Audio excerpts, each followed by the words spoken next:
That skyscraper didn't just catch the light, it weaponized it. On hot mornings, the air around the glass facade would shimmer and warp, literally melting parts of cars parked on the street below. It felt like the building was judging the city, daring anyone to get close. Later, people would see that tower as a massive symbol of ego, a physical reminder of how a billion-dollar family found out the hard way that unchecked power eventually burns everything down. Long before they were making global headlines or closing deals in private jets, this dynasty was forged in a pressure cooker. And in Hong Kong, pressure is the only currency that matters. You're fighting for every inch of space, loyalty comes with a price tag, and you don't just inherit a legacy, you have to survive it. Wealth here isn't a gift passed from father to son, it's a prize to be brawled over. For this family, that brawl nearly tore them apart from the inside out. Their empire didn't start with yachts and penthouses. It started with a grind and total obsession. They operated on the belief that staying united was way more important than actually liking each other. As Hong Kong turned into a shark tank of high finance, the family got richer, but they also got colder. Brothers turned into competitors. Sunday dinner felt more like a hostage negotiation. Silence became the new normal. Every generation thought they had it figured out, right until reality hit them in the face. What sets this story apart isn't the bank account balance. It's the wreckage. We're talking about lawsuits buried deep in filing cabinets and aggressive buyouts that erased whole branches of the family tree. Decisions made in a Hong Kong boardroom caused ripples halfway across the planet. This family learned a brutal lesson. Staying at the top takes more than cash. It takes a system rigid enough to keep your own relatives from destroying the business. Then came the acquisition that made everyone look twice. They bought that infamous death ray tower, the one known for melting cars, as a massive public relations move. It was their way of saying, we're not chaotic anymore, we've evolved. At least, that was the press release version of the story. But that begs the real question. Can a dynasty ever really outrun its own DNA? Before we dive into the details, I want to hear from you guys. Where are you tuning in from? If you're in the States, type 1 in the comments. Watching from Asia? Type 2. Anywhere else? Hit me with a 3. And hey, if you love deep dives into hidden empires and power struggles, smash that subscribe button. We're just getting started. Every giant corporation has an origin story, and this one didn't start in a shiny office. It began in a gritty corner of old Hong Kong, where street smarts beat book smarts every time. Opportunities there didn't knock, they hid in the mess, in the mistakes, in the stuff everyone else ignored. That cutthroat environment wired this family for survival long before they ever saw their first million. Hong Kong was simple. It rewarded the patient and ate the hesitant alive. The founders kept their heads down, reinvesting every penny and trusting blood relatives over written contracts. A single product morphed into an empire, not because they were dreaming big, but because stopping meant drowning. But success is a magnet for trouble. And inside a rich family, tension looks totally harmless right up until the moment it snaps. As the money piled up, the circle of trust got smaller. Orders came from the top down, zero questions asked. That style worked great when everyone was scrapping to survive. But once they got comfortable, the dynamic shifted. The kids wanted to innovate. The elders wanted to hoard control. The fast pace of the city made every argument feel high stakes. Hesitating felt like losing, and compromising felt like quitting. The second generation thought strict discipline was the answer. They assumed that being family was enough to keep the glue from melting. They were dead wrong. As the numbers got bigger, hearts got harder. Stock options replaced relationships. Loyalty became a transaction. To the outside world, they looked like a disciplined Asian powerhouse.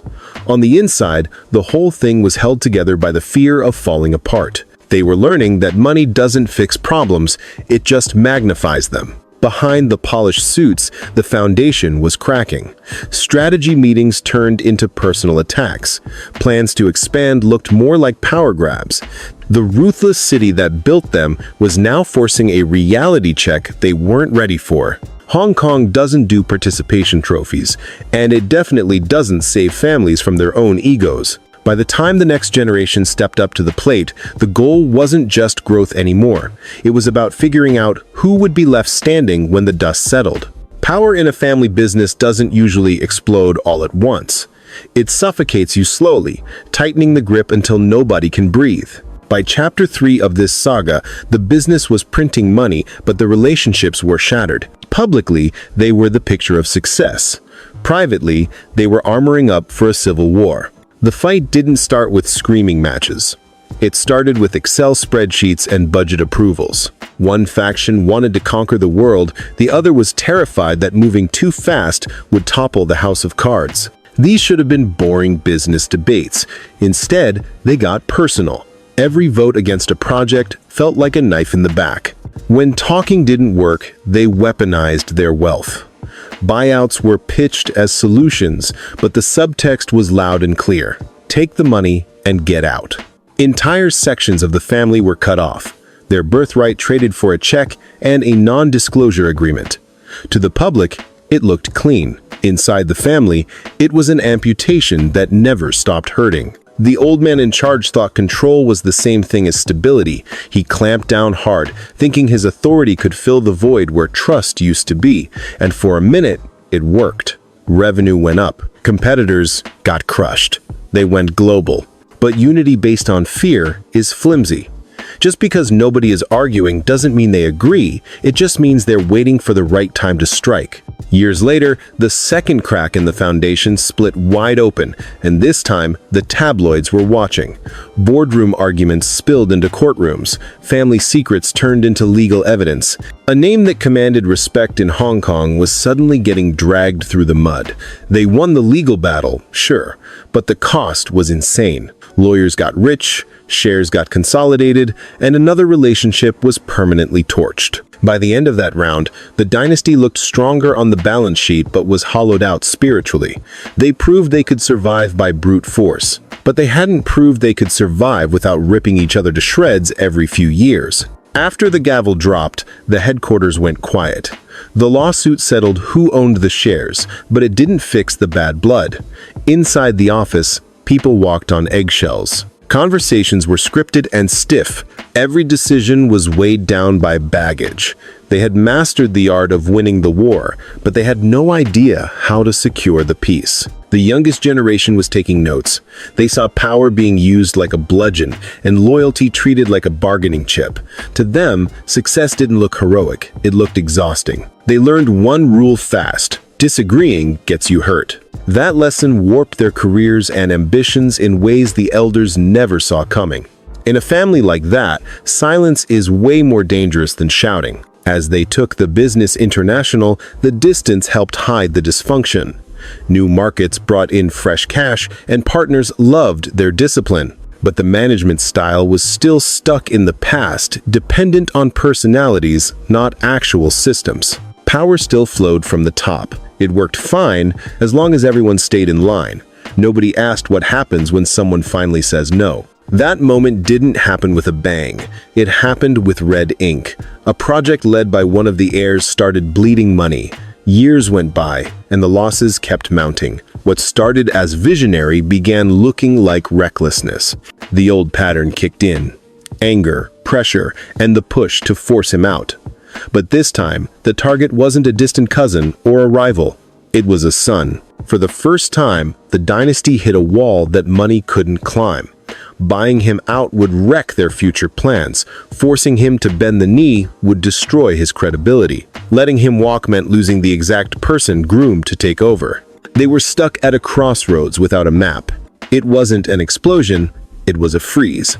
Months of awkward silence, avoiding eye contact in the hallway. Long delays between meetings. The business machinery kept humming, but the heart of the operation had stopped beating.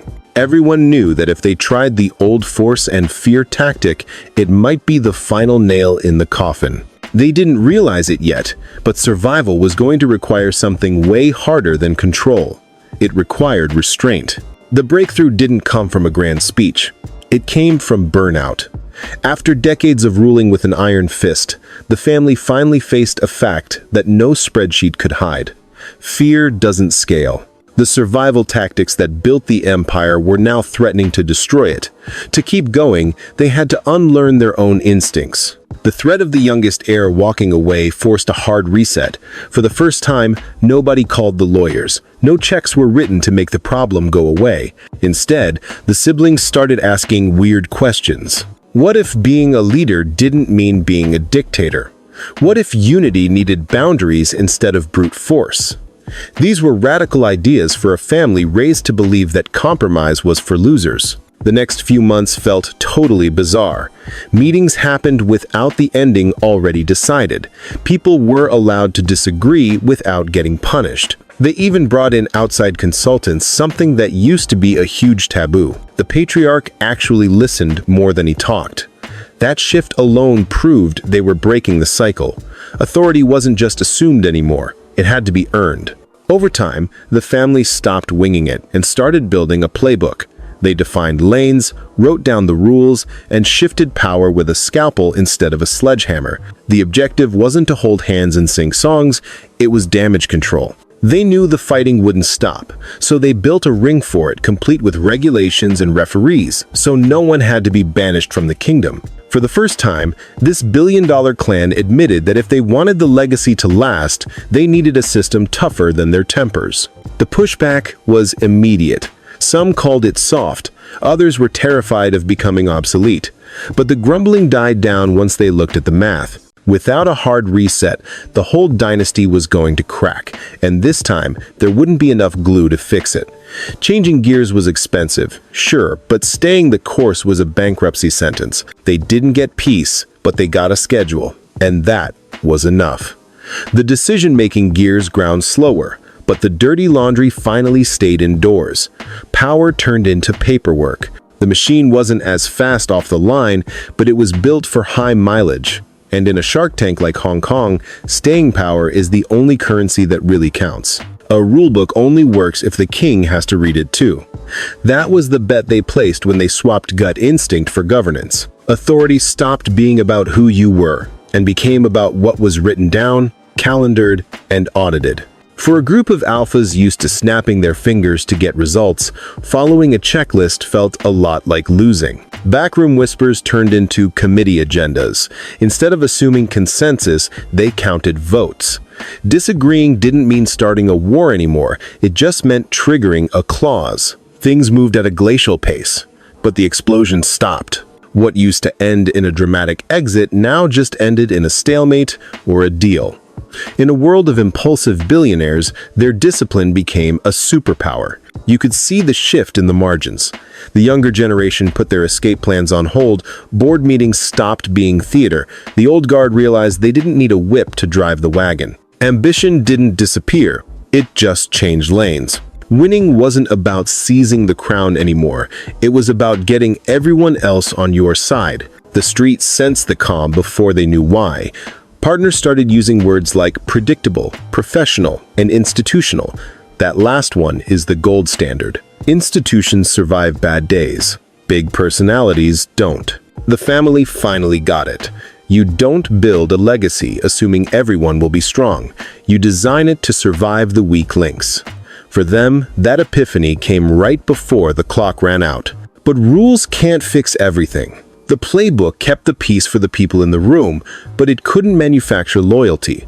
The grandkids didn't live through the bloodshed that made the laws necessary. To them, the armor just felt like a straitjacket. Safety bred distance, and distance bred a dangerous lack of interest. The empire wasn't on fire anymore, but now it was freezing from the inside out. The new enemy was apathy, and frankly, indifference rots a family fortune faster than a feud ever could. Peace looked a hell of a lot like success. The clocks were synchronized, the votes were unanimous, and the balance sheets were green. From the sidewalk, it looked like a fortress. But inside, the pulse was fading. They had engineered stability, but they had accidentally stripped out the urgency. The kids didn't remember the cracks in the foundation, the court battles, or the near collapses.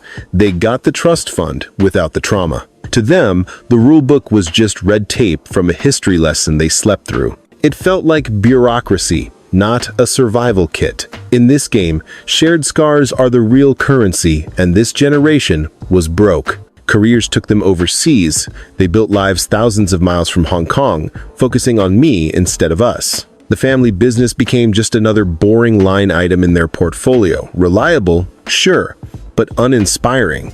Seats at the table went empty. The framework was solid, but the people were checking out. You can't write a bylaw that forces someone to care. The elders almost missed the warning signs. These days, dynasties don't die from coups, they die from boredom. Ownership becomes a spectator sport. Responsibility becomes maybe later. Eventually, that detachment eats away at the foundation. They realized the legal documents could save the money, but they couldn't save the soul of the operation. So they flipped the script. Instead of demanding loyalty, they started selling relevance. They brought the younger crowd in on the future-shaping deals, not the dusty legacy maintenance. Tech and innovation became the new hook. Influence wasn't a birthright anymore. It was a prize you had to win. The goal shifted from do what I say to let's build something. The Civil War was over, but the war for attention had just begun. This was the tiebreaker. Was their shiny new structure a launch pad for the next century, or just a slow parachute into oblivion? Being the boss mattered less than being interesting. They had the stability locked down, but they were losing the audience. The heirs saw the empire as background noise, steady, far away, and totally optional. For a billionaire clan, a shrug is way deadlier than a shout. They pivoted fast. Instead of preaching about tradition, the elders offered keys to the castle. They let the kids play with the venture capital, the tech deals, the global plays. The past took a back seat to the future. It turned out that sparking curiosity worked a hell of a lot better than guilt-tripping them with obligation. Not everyone showed up, and the family learned to be okay with that. They stopped aiming for a cult-like unity and settled for general alignment. You don't need every single heir to be a disciple, you just need enough smart people at the wheel to keep the car on the road. Lowering the bar for perfection actually took the pressure off and kept the momentum going. The grandparents had to learn a new trick: keeping their mouths shut. They listened more, lectured less, and stopped turning every dinner into a sermon on legacy. It was brutal for them. Leadership used to mean total control. Now it meant staying relevant. Your last name didn't buy you influence anymore, only your contribution did. The numbers started to turn. Attendance ticked up. Real conversations started happening again. New projects got greenlit without ripping open old scars. The empire managed to pivot without breaking a bone. The rules stayed firm, but the joints got a little looser. But don't get it twisted. Nothing is permanent. You can't mandate engagement. You have to keep earning it. The family realized that being relevant isn't a trophy on the shelf, it's a daily grind. And unlike a static rulebook, a process needs constant fuel. Even with the ship stabilized and the crew engaged, a quiet reality set in. Nothing was on fire, but nothing was promised either. The system hummed, the money grew, and the drama was boxed in. But time threw a wrench in the gears that no contract could fix. Choice. Every heir had the option to walk. When you're that rich, freedom is both the ultimate win and the ultimate threat. The elders started planning for the rainy days they couldn't stop. What if the kids never came back? What if the passion just faded out? They realized endurance didn't mean keeping the whole herd in the pen. It meant building a barn that wouldn't collapse if half of them left. They stopped obsessing over unity and started optimizing for resilience. They stopped treating the money like a piggy bank and started treating it like a museum trust. They consolidated assets to stop the pie from getting sliced too thin. Long-term lockups replaced quick cash grabs. The empire became a fortress, hard to split, hard to ignore, and really hard to bail on. These weren't traps. They were guardrails built by people who knew exactly what easy money does to a family tree. The emotional stakes got lower, too. Not every kid had to be the CEO. Not everyone needed the microphone. As long as the core values survived, it didn't matter who was in the room. That realization greased the wheels and bought them some patience. Legacy stopped being a mandatory sentence and became an opt-in program. What they built was a machine that didn't just survive, it was ready for chaos.